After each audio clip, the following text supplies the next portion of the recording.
কথায় বলে বড় বোন নাকি মায়ের সমান। এই কথাটা বাস্তবতা আমি বুঝেছি যখন আমার বিয়ে হয়েছে এবং আমি বিয়ের পর থেকে বিয়ের আগে থেকেই বড় বোনের আদর পেয়েছি। বিয়ের পর যেটা আরও বেশি হয়েছে।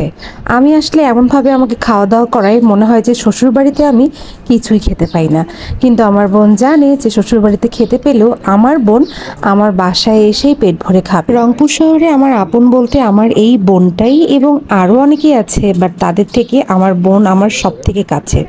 এই জন্য আমরা অনেকেই অনেক কথা শুনি, আমার বোন আর আমি অনেকে অনেক কথা বলে যে দুই বোনের এত মিল, অমুক তমুক।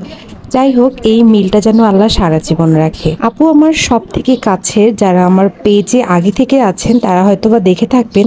আপুর অনেক ভিডিও, অনেক ছবি আমার আগের পেজেও আছে এবং নতুন পেজে।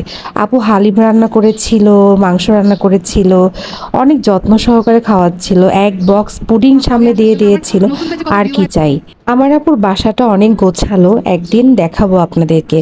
আর জানলা থেকে বারান্দা থেকে এরকম পাশের বিল্ডিং এ তারা কবুতর পালে, দেখতে আসলে খুব সুন্দরই লাগে। রেডি হয়ে বের হয়ে যাব দুই বোন আজকে একটু বাহিরে। আমাদের দুই বোনের প্রায় প্রায় ঘুরতে ভালো লাগে, তাই আমরা একে অপরের সাথেই বাইরে যাই। আপু এদিকে রেডি হচ্ছিল আর আমার কাজ হচ্ছে আমার বোনকে ডিস্টার্ব করা। আর আপুর এই ডিস্টার্ব করা আমার খুবই ভালো লাগে। প্রচন্ড রোদ হওয়া সত্ত্বেও আমরা দুই বোন বের হয়ে গেলাম বাসা থেকে, কারণ আমাদের আজকে কিছু কাজ করতে হবে, যেমন পার্লারে যাব, বাজারে যাব, মার্কেটে যাব, অনেক কিছু। প্রতিমধ্যে আপুর সাথে আমি গল্প করতে করতে চলে গেলাম সোনার দোকানে। আজকে মেনলি উদ্দেশ্যটা ছিল আপু একটা সোনার কানের দুল কিনবে, তার জন্য আমরা চলে আসলাম একটা জুয়েলার্সে। বাট জুয়েলার্সে ভিড় দেখে মনে হলো যে আমি মনে হয় দুনিয়া সব থেকে বড় গরিব, বাকি মানুষরা এতটাই বড়লোক যে জুয়েলার্সেও ভিড় জমিয়ে ফেলছে। জুয়েলার্স থেকে বের হয়ে আমরা আইসক্রিম খেতে খেতে চলে যাব পার্লারে। আর পার্লারে এসে আমরা আমাদের কাজগুলো শেষ করে ফেললাম।